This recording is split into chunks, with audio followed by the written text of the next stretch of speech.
The ballots are mailed to the address on the Harris County Appraisal District Tax Office. If you need to change yours, please do so now.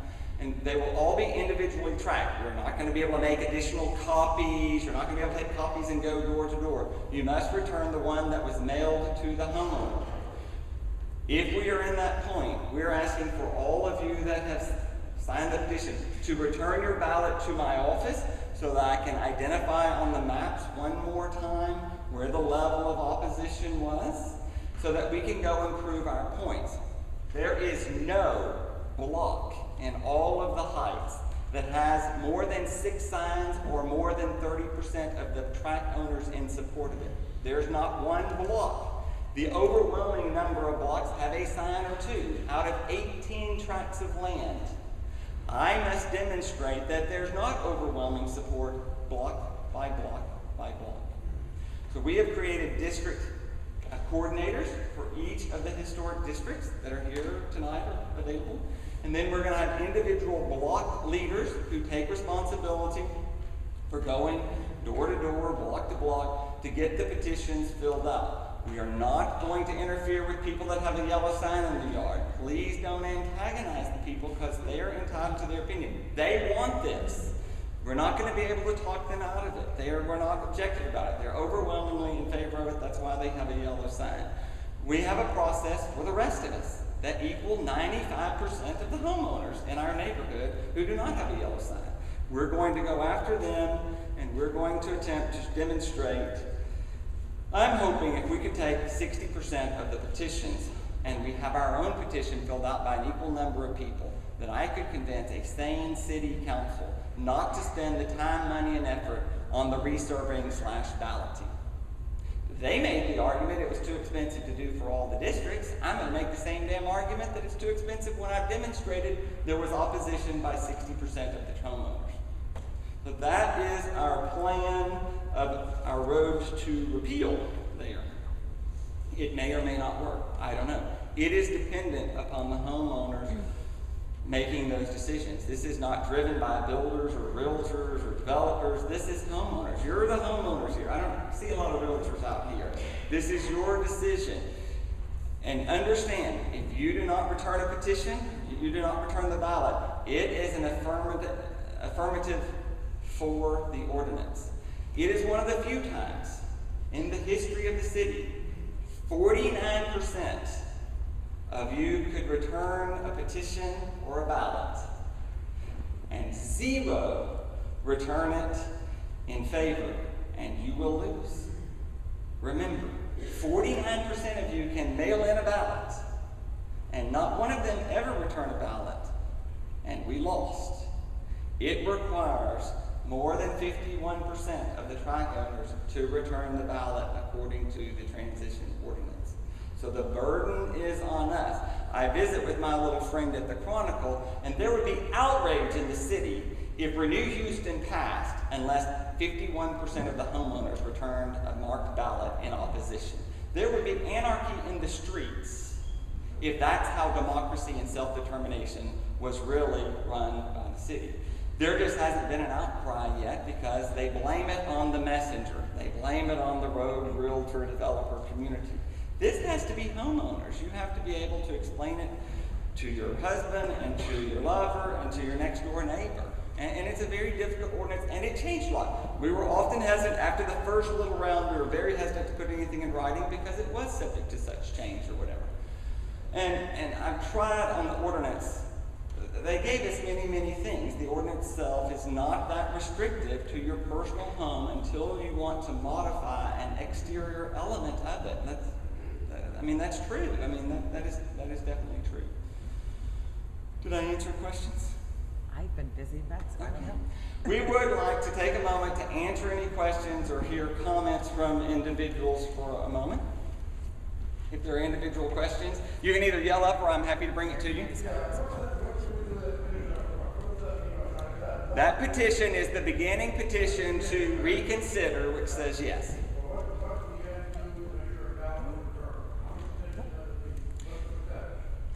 You only need 10% of the property owners to... And then I need 51% of the people. Pardon me? That's correct. Return. That's why we want 60% of the petition, so then we will have identified the people so that we can contact them and say, return your ballot to us and let us mark it. That would be our indication that we would be able to have more than we do. Mary's gotta go. Ma- I just wanted to say that I've been working with Catherine and Bill for a while on this, and I'm aware that one thing that we want everyone here to know is we would consider if there's community support, doing deep restrictions in some sort of homeowner society to prevent some of the stuff that we don't want, like an Ashby high-rise type stuff, and all the owners are in there's a process that you can use the Texas property code to do that. And we are not opposed, completely opposed to the concept of maybe creating a broad thing that prevents you from building anything that's, not historic in nature, but would allow for homeowners to sit on the board, be elected, and make decisions in their neighborhood. That's where they have the vested interest. So that is something that we are looking at going forward as far as if we're able to get out of the historic. So, I mean, I think it's important because every time I talk to anyone that's in disagreement, we're not against historic preservation, and we would consider that there's support in the neighborhood to doing deep restrictions and homeowners association that limits some of the things you can do, but it have to be a lot different than what we would do in LA. We're very committed to continuing the deed restrictions and the historical preservation of our community. We feel like, let's work with those little bungalows like 821. Let's, as a neighborhood, go clean it up one day. We could pay for plaques. We could pay for the history. So that you would know 1841 Harvard was John Jacobs' house and he was the first pharmacist in the Heights. If we would promote the history and we would promote the plaques, people would be less likely to tear them down. If we would work on the financial incentives to remodel the inside of your house and there were tax breaks for the remodeling of your kitchen, telling you that little bungalow had granite countertops, it's less likely to get torn down. They're not going to renovate the exterior of the house and live in squalor with the inside. They're going to start with the inside. They're going to start with the kitchen and bathroom. Let's work on the tax breaks and the incentives to help people save the bungalows without giving architectural control to City Hall. Yes? Bill, just so I understand, you said that you didn't expect there to be any forced maintenance, but as I've read over that ordinance, it does to me read that it says you have to maintain the exterior of your home in such a way that the foundation, the roof, chimneys can't bulge, and that's exactly where it's in there. And if I'm reading it correctly, then if you don't do those things, are you subject to a ongoing fine of up to $500 a day? That is correct. I mean, So you are forced to maintain it, such as that house at 821 Columbia. yes, that would be in violation. It would be subject to an immediate $500 a day fine if they choose to impose it. And It is if I read separate. that application correctly, the estimate to repair that home is $225,000, which on top of the $200,000 of the water bill, leaves you with a $225,000 house with a problem and a price for about $300,000. And if it's denied, those people will still have to sit there and maintain their home. Is that correct? That's correct, unless they apply for economic hardship, which there is a process in order to do so. The staff said that they met the economic hardship. Right. They still recommended against approving that. The staff did recommend it, but I believe HAHC overruled the staff in that instance. Yes, ma'am? I don't mind at all. I'm sorry, I will. Yes, sir? Once the 10% voted, 60% of petitions come in, what's the time period that's allotted for paying the 51%? They can take our petitions, and I think we're going to turn them in on November 17th. And they will take some amount of time to process it. I think about 2 weeks is what planning usually takes to process the applications. They understand that we're going to have the 10%, and they know what we're doing. They're pretty smart over there. So they will get their process in line, select a location for their meeting, and then so I'm thinking December 1st, they will mail out the ballots and their meeting location for their public meeting. They're required in the ordinance to have at least one public meeting. They could have more, but one public meeting per district. So I'm thinking December 1st, the ballots should go out, and then there's a 15-day window they must be returned. Once they receive the ballots back, they also could take enough time, because we're at Christmas, I think at the first of the year, planning would probably make some recommendation to council. If they see core support, they have They can do anything they want. They could find a high level of support in the 800 block of Harvard, Portland, Columbia, and make those 3 blocks a district. I don't think that there's one block that they're going to go make a district, but if there's overwhelming support in a geographic area, they will redraw the line so that that becomes a district and the others would go out. If we don't have 51%, it's automatically going to stay in. Bill, Yes? 15 days begins on the day of the public meeting. It begins on the day of the, okay, perfect, very good. We haven't experienced it yet, so thank you, Kathleen. Yes, ma'am? What's to stop them from waiting until December 15th to do that?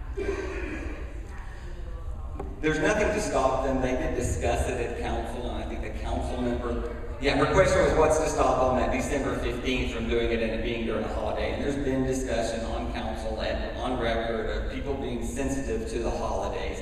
I think the mayor's intention was to get it in before the holidays, and so they weren't sure what we were going to do on our side about the petitions. But I do think that they're not going to try and just ram it through during the holiday season. I think at that point they would just decide to move the date to January, and they're not diabolical over here trying to do that. I think that they would, they're willing, the council people are the check and balance there, and they appear to be very reasonable. The planning is committed to not letting it fall in the middle of the holiday season.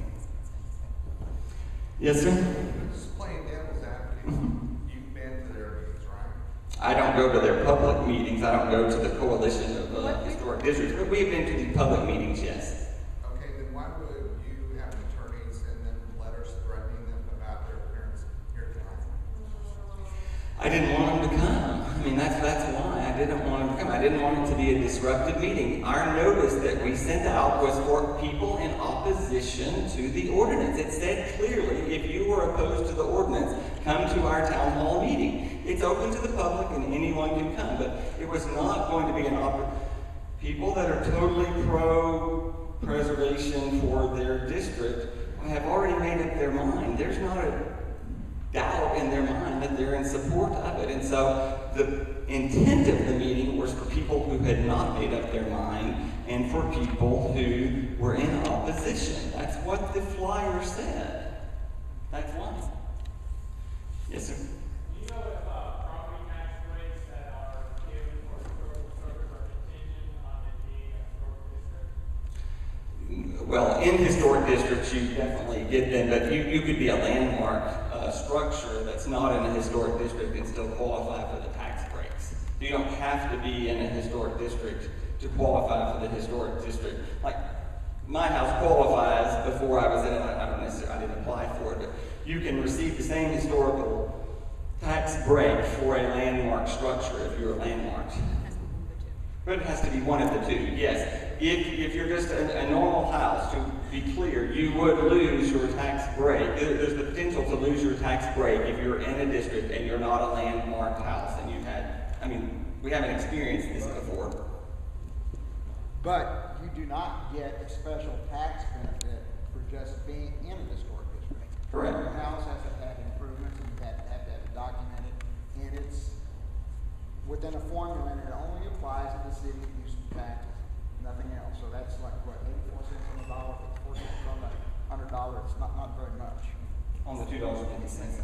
But yeah, I don't think they've ever experienced, if you currently have the tax break and you were in a district and that district went away, could you lose your tax break? I do not know the answer personally, but go ahead.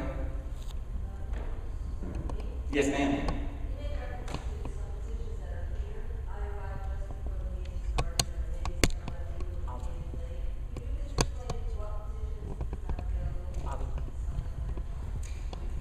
I'll be explaining the whole petition thing as soon as we get done with the question and answers. If you have time to wait. Yes, ma'am. We don't live in Heights. I wish we did, We do have two properties, one in the Woodlands and one right down in Stein. We are opposed. And I'm sorry, this is a stupid question. This is the first time, some lovely. No stupid question.